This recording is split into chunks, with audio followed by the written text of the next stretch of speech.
Oh God, what have we done? Shut up, you idiots. I know what to do. What? Let's just take out the Kinect. Huh. Well, that's better. Hey guys, Anthony here, and welcome to Quick Shock. Guess what? Microsoft has done a complete 360 on everything now. Literally everything. And you thought they did the 360 last generation. Please, thank you, please. I'll be here all week. Alright, seriously though, Microsoft just announced that they're going to be putting out an Xbox One without the Kinect. That's right. Coming in June for $399, Xbox One is going to come out with a Kinectless version. Now, before we get too into this, let me just say, I understand why Microsoft included it. The Xbox 360's version of Kinect, while it sold well, did not sell well enough to warrant developers, at least third-party developers, to make games specifically for the Kinect. You know, that's the reason the Kinect didn't get a ton of support, is because it didn't have the install base to really sell games that were specifically tailored to it and still make a profit. So a lot of people said this, you know, include the Kinect with the Xbox One, and every person that has an Xbox One will have a Kinect. So there you go. You have your install base. Now people can develop games specifically for the Kinect. Now, so that's why they included it. That's why they put it in the box. Now I understand that. But just putting it in the box was clearly not enough, because now they are getting rid of it from the box. What Microsoft really needed to do with the Kinect is show why it's important, why it's good for games. You know, what they needed to show why it was good for gamers, which they completely failed to do. All the games that came out that were Kinect oriented were the same crap that's come out for the Xbox 360's version of Kinect. And they didn't even have a Dance Central. You know, Dance Central was the one Kinect game where everybody went, okay, I see the potential in Dance Central. The other games are meh, but I see Dance Central working. At launch, they really needed to have a game like Dance Central to show off why you needed the Kinect. They could have done games like Earth has been taken over by the Covenant. Help Master Chief defeat the Covenant in the only way you know possible. By dancing!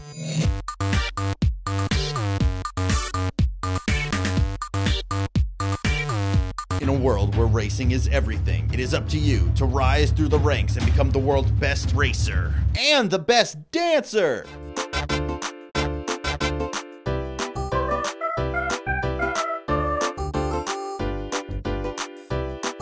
In a galaxy far, far away.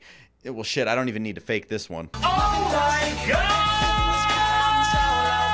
So they didn't really have any good games that showed off the Kinect's potential and the reason to buy this console just for the Kinect. I mean, some of the Kinect's best features are its voice commands, which is total bullshit. Why do you need a $100 camera to use a microphone and talk to your Xbox? Which, to be fair, they've said now that they're getting rid of the Kinect, they're going to look into putting those features in the headset. So they needed to show that this was good for gaming. Hardcore gamers are what will sell your console off the bat. The Kinect is not a hardcore gamer's dream. You know, the hardcore gamer, and I hate separating, but the Kinect is for the casual market. But the casual market isn't going to go out and buy your Xbox One or PS4 right off the bat. The hardcore gamers are going to be those early adopters, and then over time, the casual will come over because they still see, hey, this Xbox 360 that I have or this PS3 that I have still has new games coming out for it. The latest games, the new Call of Duty, the new Battlefield, they're out on this console, so why do I need to upgrade? The hardcore gamers will be like, I want the latest and greatest technology, and that's who starts off your console. Now the big question, will getting rid of the Kinect save the Xbox One? And when I say save, I don't mean like the Xbox One was going to die and whatever, but it wasn't going to be the front runner of this generation. Will removing the Kinect put it back on top, or at least parallel with its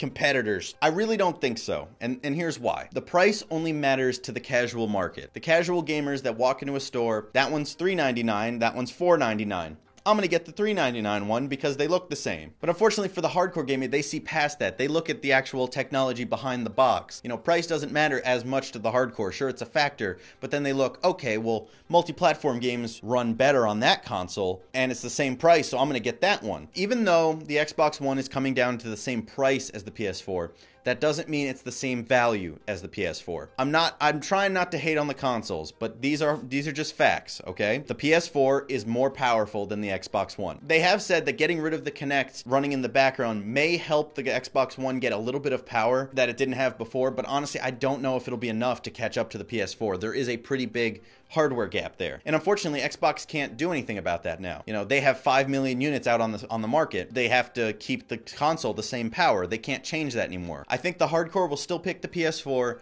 and then the casual market will follow them. And this is the same exact thing that Sony did last generation. Now Microsoft is repeating the same mistake. Last generation, the PS3 came out, and they focused on, you know, media stuff. Look at my console, it can do media and movies and this and that and blah blah blah. And they didn't focus that much on the games. The Xbox 360 came out as the hardcore gamers machine. Like, here we go. This is the hardcore gaming machine. If you want to be a hardcore gamer, get on our console, Xbox 360. So the Xbox 360 flourished in the last generation. But Sony realized their mistakes, and this generation came out as the hardcore gamers machine. Here we are, hardcore gamers, come and get the PS4. While the Xbox One focused on media stuff. Same exact thing, TV. They focused on TV at the casual with Kinect, which I think was detrimental to them. They're making the same mistake Sony did. And yes, they will still exist, they'll still be there, but they're not going to be on top like they were last generation. Anyways, that's just what I think about the Xbox One dropping the Kinect. What do you guys think? Please leave a comment below and we'll talk about it. Also, like this video if you want to help out the show, and subscribe to the channel if you're not. Video games!